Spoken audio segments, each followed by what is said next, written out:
Myriam. Et si on plongeait ensemble au cœur d'histoires exceptionnelles, avec des personnages inoubliables qui te réserveront plein de surprises. Tu es prêt? Alors... et laisse-toi emporter.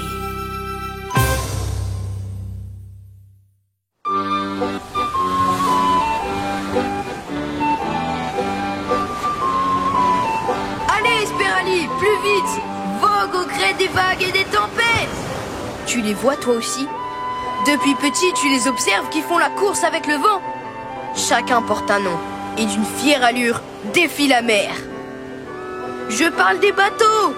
De chez moi, j'ai la meilleure vue sur la baie.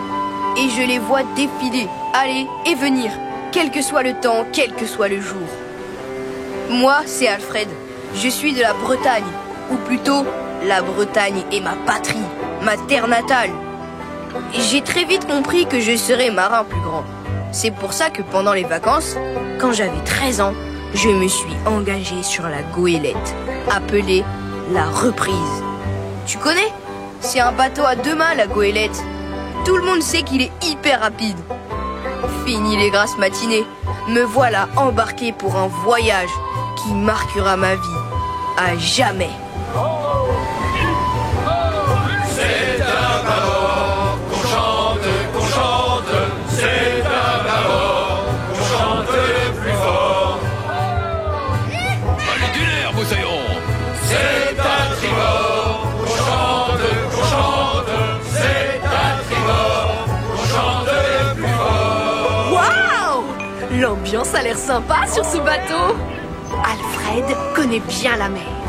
Il a déjà souvent navigué, mais c'est sa première grande expérience. Oh, ce n'est pas un périple pour la journée, ou quelques jours éventuellement. Non, il est parti pour plusieurs semaines en tant que jeune mousse. Et c'est le nom qu'on donne aux apprentis marins.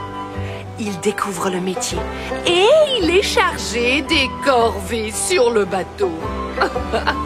Ah, ça ne le dérange pas. Enfin du concret pour Alfred. Au milieu de l'équipage, composé en tout de 12 marins, il apprend tellement d'opérations de manœuvre. C'est excitant. Mais depuis hier, la bonne humeur s'est un peu envolée. C'est que la mer n'est jamais seule. Elle est toujours accompagnée du ciel bleu ou plutôt gris, d'un soleil qui tape ou qui se cache, de la pluie ou enfin... Bref, les intempéries font partie de la vie de marin. Et il faut savoir gérer quoi qu'il arrive. Les marins sont plutôt silencieux aujourd'hui. Et surtout, très attentifs. Notre bateau, la reprise, glisse prudemment sur la Méditerranée, entraîné seulement par 2 de ses voiles.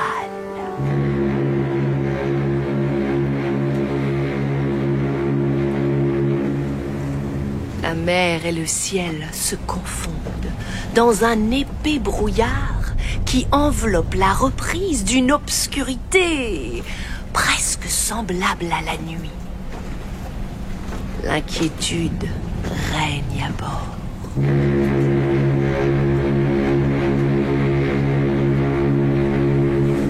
Le capitaine lance des appels répétés avec la sirène et le fanal rouge. Cette grosse lanterne qui donne une lumière rouge essaie de trouer la grisaille.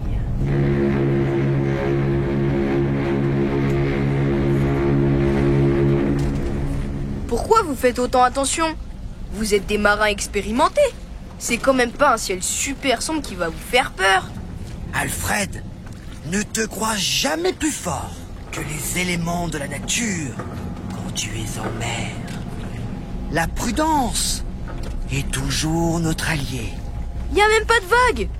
Il fait juste nuit quand il devrait faire jour. C'est sûr, ça fait un peu bizarre, mais...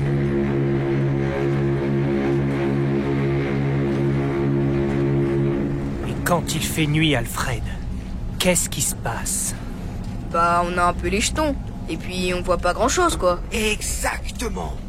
Et c'est bien là le problème.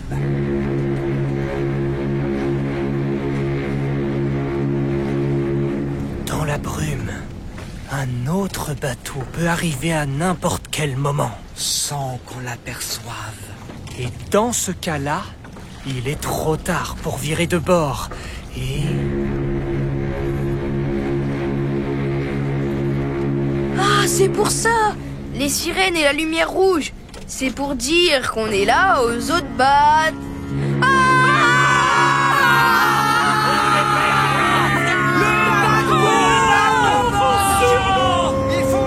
Impossible de l'éviter!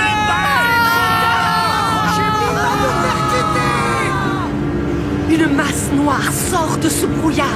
Le péril redouté est là. Un paquebot à vapeur se dirige droit sur le flanc de la goélette.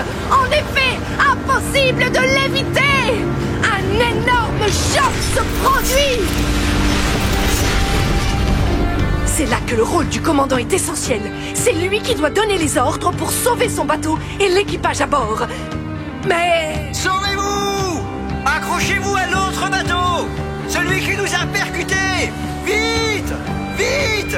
Sauvez-vous! Attrapez une bouée du paquebot! Agrippez-vous à un hublot de l'autre côté! Capitaine!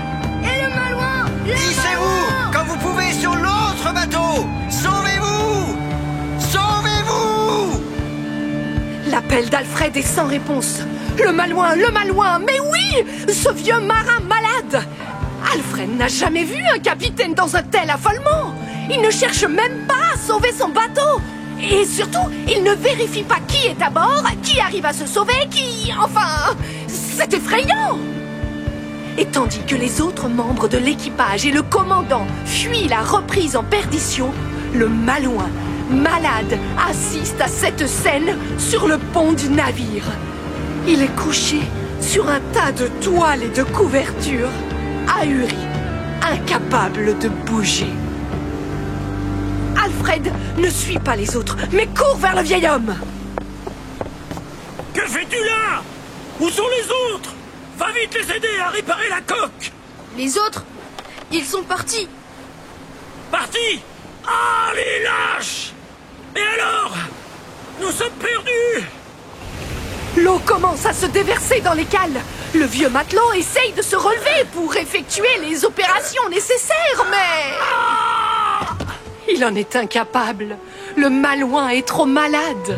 Restez là, malouin. Dites-moi seulement ce qu'il faut faire. J'y arriverai. Toi tout seul? Au lieu de 12 marins? C'est pas le moment de compter, malouin. On m'a appris à faire le bien sans me laisser gagner par le découragement. Donnez-moi les ordres. Vous savez ce qu'il faut faire. Bon, colmate la brèche avec cette voile. Faut écouper. Actionne la pompe, petit. Allez! Notre Alfred est tenace. Il effectue toutes les manœuvres que lui indique le malouin. Et il était temps. La goélette, alourdie, se traîne sur l'eau et peut enfin reprendre la route. Waouh! C'est déjà ça. Maintenant, il faut parvenir au port le plus proche. Malouin! On dérive! Redresse la barre! Redresse! Alfred, à lui tout seul, est désormais le capitaine et tout l'équipage. C'est trop dur! J'y arrive pas! Jette l'encre flottante! Ça va réduire la vitesse! À 4 ou 5 nœuds! Il faut qu'il accomplisse le travail de 12 hommes.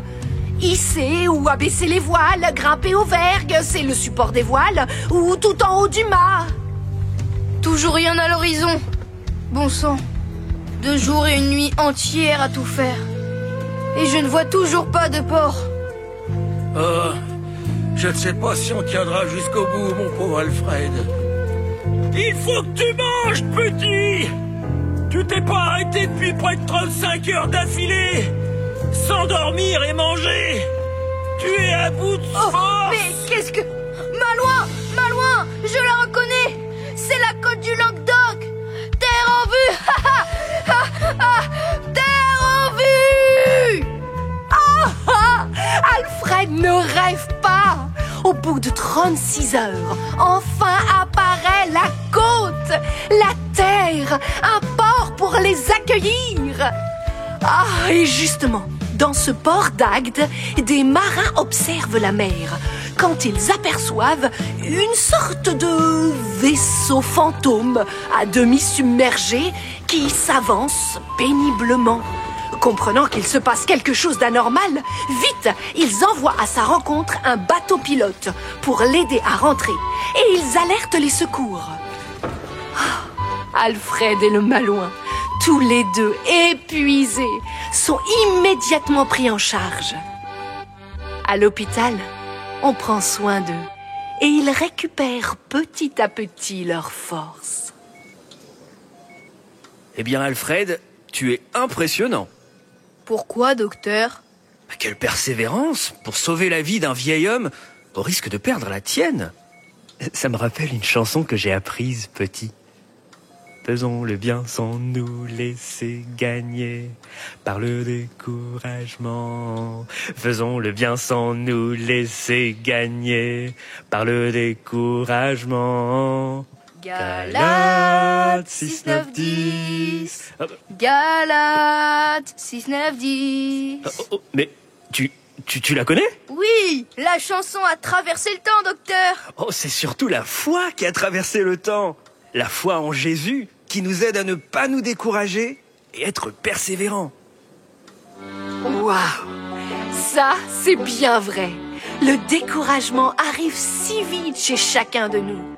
Mais si tu lui demandes, Dieu t'aide à tenir bon et à garder courage dans tes défis, avec sa force qu'il met en toi. Car si nous ne relâchons pas nos efforts, nous récolterons au bon moment, dit la suite de la chanson du docteur. Alfred et le malouin ont récolté la vie.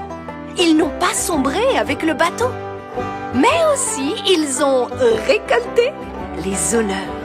En effet, quelques mois après, comme il est de coutume dans la marine après un désastre, le tribunal maritime se réunit pour récompenser ou punir suite à une enquête.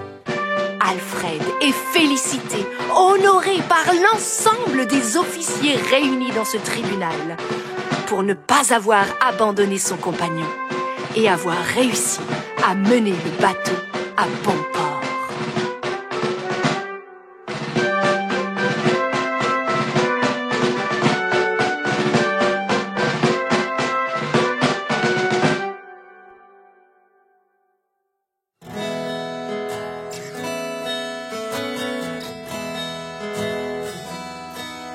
Faisons le bien sans nous laisser gagner par le découragement. Faisons le bien sans nous laisser gagner par le découragement. Galates 6, 9, 10. Galates 6, 9, 10. Galates 6, 9, 10. Galates 6, 9, 10.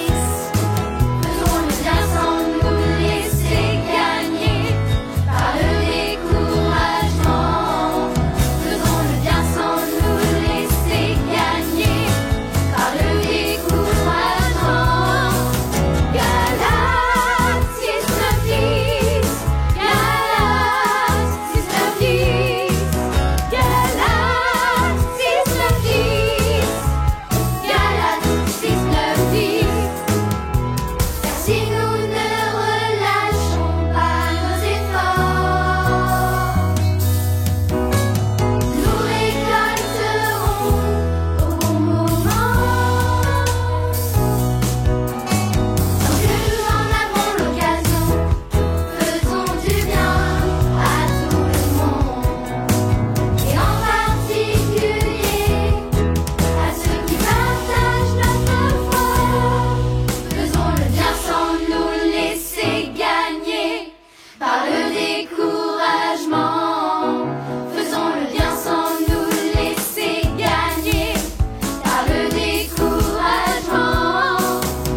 Péril en mer était raconté par Myriam de Beaurepaire.